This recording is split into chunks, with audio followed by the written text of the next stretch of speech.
16. Microscope. The optical microscope is technically called compound microscope because it has a minimum of 2 lenses in series that collect and focus the light, enlarging the object observed. Before its appearance, scientists had to get along with simple microscopes, devices that only had a magnifying lens, basically magnifying glasses. It is not really known who may have been the inventor of the compound microscope. Certain sources point to the Dutchman Zacharias Janssen in the year 1590. Others point to Galileo Galilei, who, in 1609, created his telescope by modifying another of his by combining a concave lens with a convex one and without having any knowledge of Janssen's existence.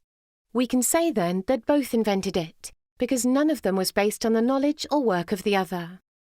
By the way, no one called it a microscope until 1625.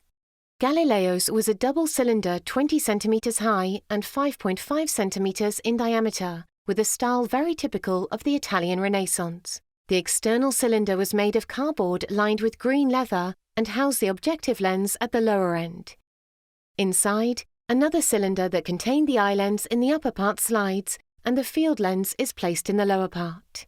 It rested on an iron ring supported by 3 pillars, and allowed objects to be enlarged up to 30 times their size. Current microscopes are capable of magnifying the image up to 1,000 times, revealing details impossible to see by human eye. With the possibility that it offered to enter the microscopic world, this invention constituted an essential instrument for the development of disciplines such as biology and medicine.